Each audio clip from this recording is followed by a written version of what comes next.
arrive donc au point d'information concernant la lecture publique, puisque c'est l'occasion, lors de ce conseil municipal, de revenir sur les suites données à l'interpellation citoyenne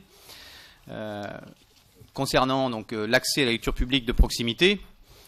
Vous le savez, les pétitionnaires, après avoir recueilli 4000 signatures, sont venus devant ce conseil municipal le 22 mai pour prendre part à un débat d'une grande densité.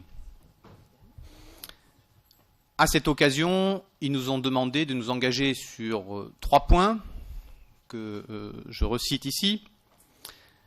Associer les habitants et les usagers à la vie des bibliothèques, premier point.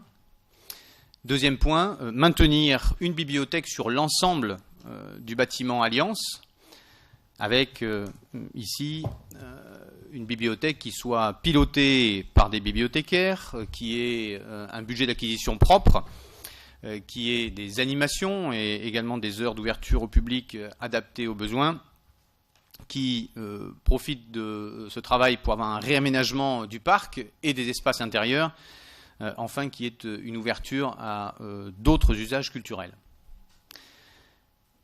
Troisième demande d'engagement concernant cette fois-ci Auclin et Prémol, assurer un accès à la lecture publique jeunesse qui soit soutenu par des professionnels, là aussi avec une collection dédiée, avec des plages d'heures d'ouverture aménagées, des animations régulières autour du livre, des accueils de groupe et d'autres usages culturels et associatifs.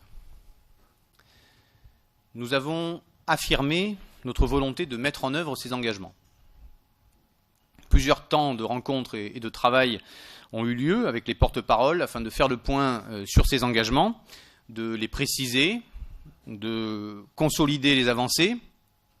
Et nos interlocuteurs nous ont affirmé et confirmé qu'ils siégeaient dans les instances de suivi et de concertation liées aux 3 sites, que cette représentation et le travail qui est effectué leur convenait, c'est-à-dire qu'il ne s'agissait pas là de comité Théodule. Si nous allons maintenant dans le détail concernant la bibliothèque Alliance, un comité de suivi se réunit depuis le mois de mai et jusqu'à la réouverture de la bibliothèque qui est prévue pour janvier 2018, comme vous le savez. Cette bibliothèque est en transformation. Il associe Mme Corinne Bernard et M. René de Séglier, qui sont respectivement donc adjoints aux cultures et en charge du secteur 4. Il associe les services de la direction des affaires culturelles, de la bibliothèque municipale, la direction d'action territoriale et 6 usagers habitants qui se sont portés volontaires suite à la concertation qui avait été menée entre février et avril.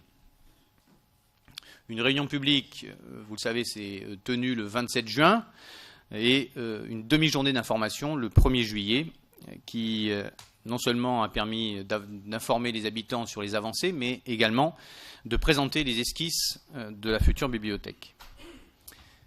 Et lors de ces réunions, il a été convenu que la bibliothèque d'Alliance serait bien pilotée par des professionnels, qu'elle disposerait bien d'un budget d'acquisition propre, qu'elle aurait une capacité d'accueil de groupe et d'animation maintenue.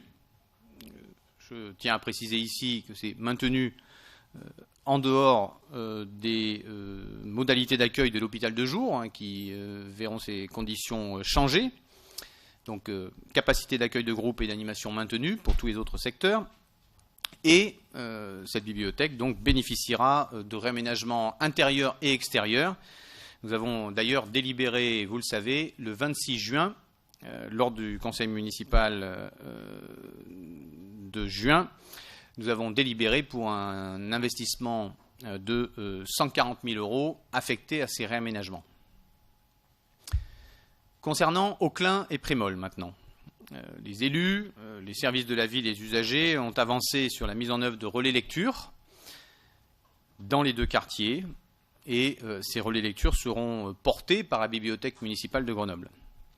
Ils seront là aussi dotés d'une collection dédiée, renouvelée par les bibliothécaires. Ils bénéficieront d'une présence régulière de professionnels, accueilleront des animations et pourront accueillir des groupes et là aussi, comme à Alliance, s'articuleront avec d'autres usages culturels et même associatifs dans ce cas.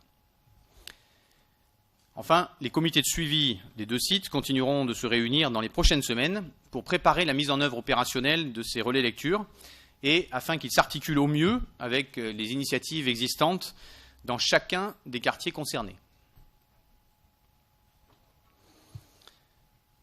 Nous avons par ailleurs reçu, comme l'essentiel d'entre vous, ce vendredi et ce dimanche, 2 emails non signés nous indiquant que les porte-paroles avec lesquels la ville a été en contact depuis le début de la pétition, au mois de décembre 2016, et jusqu'à maintenant, avaient démissionné du collectif. Ils souhaitent néanmoins rester dans les instances de suivi et de mise en œuvre que la ville a mis en place. Nous sommes donc, suite à cette démission collective, dans une situation inédite qui nous ouvre 2 choix, ou bien faire le choix de la votation, comme le prévoit le dispositif en cas d'impasse, mais cela voudrait dire nier tout le travail qui a été mené jusque-là, toutes les convergences qui ont été trouvées, tous les acquis également qui ont été crantés pour les Grenobloises et les Grenoblois en matière de lecture publique, ou bien faire le choix de mettre en œuvre les engagements qui ont été pris lors du conseil municipal du 22 mai, répondre ainsi aux 4000 signataires de la pétition qui ont souhaité un débat sur l'accès de proximité à la lecture publique et qui ont souhaité évidemment que nous ne restions pas sur nos positions initiales, ce qui a été fait grâce au travail de ces derniers mois. C'est cette deuxième option que je choisis ce soir, c'est le choix que je fais. Ces engagements, donc, pris lors du conseil municipal et travaillés depuis, ces engagements prendront la forme d'une délibération que nous présenterons au conseil municipal du mois de septembre et que nous soumettrons largement aux Grenoblois et aux usagers des bibliothèques.